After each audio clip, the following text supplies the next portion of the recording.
Voix Sud Radio, 17h-20h, Philippe David.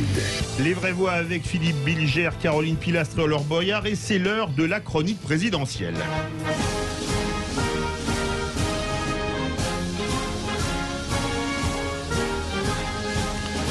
Actualité, indiscrétion, scoop, tout savoir sur la présidentielle 2022, c'est bien sûr avec vous Philippe Rossi. Et Xavier Bertrand ne se soumettra pas au congrès de LR. Et non, pas de congrès pour le président des Hauts-de-France, ou alors plutôt, un congrès, mais à ses conditions. Xavier Bertrand souhaite qu'un seul nom soit soumis au vote, le sien. Eh oui, c'est moi le patron. Eh oui, c'est Xavier Bertrand le patron, ça on l'a bien compris. En tout cas, c'est le mieux placé à droite et ça lui donne des ailes. Xavier Bertrand propose donc aux autres candidats de se retrouver très rapidement pour se rassembler. Une alliance dont il aurait vocation à prendre la tête. Il l'a d'ailleurs expliqué hier au JT de France 2. Il était l'invité de la journaliste Anne-Sophie Lapix. Une séquence, écoutez bien, qui a fait le buzz ces dernières heures. Écoutez. Vous pensez sérieusement que si je n'étais pas aujourd'hui le mieux placé, vous pensez que je serais devant vous ce soir pour vous expliquer mon projet ? Pour l'instant, vous n'êtes même pas au second tour dans les sondages. Et voilà, il y a eu un blanc surpris. Xavier Bertrand n'a pas su quoi répondre. Il y a eu quelques secondes de flottement et c'est long en direct avant que le candidat ne reprenne la parole. Anne-Sophie Lapix a mis KO Xavier Bertrand. Quel courage! Voilà, les réseaux sociaux se sont enflammés. C'est ce qu'on pouvait lire par exemple sur Twitter ou encore Instagram.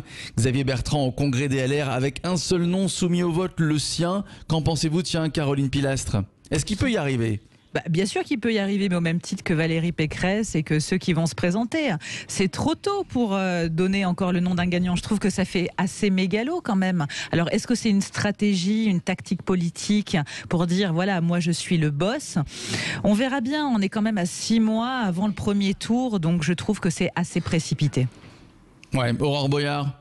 Ouais, moi je suis du même avis que Caroline. En plus, ça me laisse songeuse tout ça de les voir. Ils sont tous là à faire leurs petits comptes, leurs petits trucs, d'essayer de se placer. Voilà. Puis moi, Valérie Pécresse, je trouve qu'elle a fait de belles choses en région. Quand on écoute les gens d'Île-de-France, ils sont assez ravis de ce qu'elle a fait. Et ça me déplairait pas. Je trouve que c'est une femme qui parle bien, qui a des idées. Il faut un peu que les hommes aussi apprennent à laisser la place aux femmes, quelque part. Ouais. Philippe Bilger, est-ce que Xavier Bertrand n'est pas un peu trop, entre guillemets, un prétentieux? Je ne crois pas. Est-ce qu'il ne va pas un peu trop vite? La difficulté pour Xavier Bertrand, et il le dit assez souvent, c'est qu'il ne veut pas participer à un congrès qui mettrait en confrontation les autres candidats. Et donc, comme il n'a pas à l'heure actuelle tué le match, mais que dans tous les sondages, il est le candidat le mieux placé pour l'emporter, il a tendance peut-être à surestimer son influence. Mais je ne vois à l'heure actuelle de décisif contre lui que peut-être Valérie Pécresse et sans doute Michel Barnier, qu'il ne faut pas sous-estimer parce qu'il est beaucoup aimé par les adhérents LR. Donc, j'attends avec impatience la suite. Édouard Philippe inquiète certains proches du président. Eh oui, l'ancien Premier ministre qu'on entend beaucoup en ce moment. Un peu trop, diraient certains cadres de la majorité d'ailleurs. Édouard Philippe qui va lancer son propre parti, vous le savez, et qui a détaillé ces derniers jours, voilà, dans une semaine, qui a détaillé ses idées ces derniers jours, un petit peu de son programme. Philippe alerte sur la dette, par exemple. Il est pour le départ à la retraite à 67 ans. Et certains proches du président ont peur que l'ancien Premier ministre ne vienne concurrencer leur champion. Alors, selon vous, Édouard Philippe peut-il devenir un handicap pour le chef de l'État?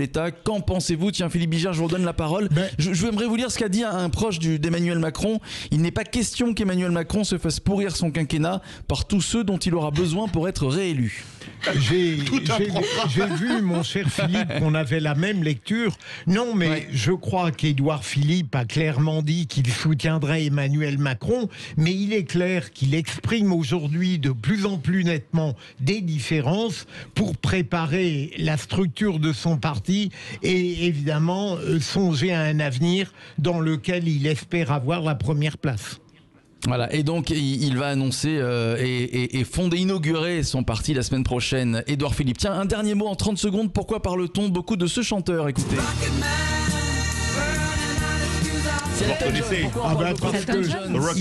Parce qu'il a soutenu Anne Hidalgo.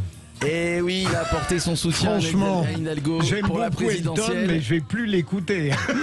Ça fait beaucoup de bien à la candidate socialiste qui peine dans les sondages. Et figurez-vous, tiens, qu'il y a une autre star qui soutient un autre candidat, c'est Jane Fonda qui soutient Sandrine Rousseau. Voilà. Allez, passez un bon week-end et rendez-vous lundi pour d'autres actus sur la présidentielle.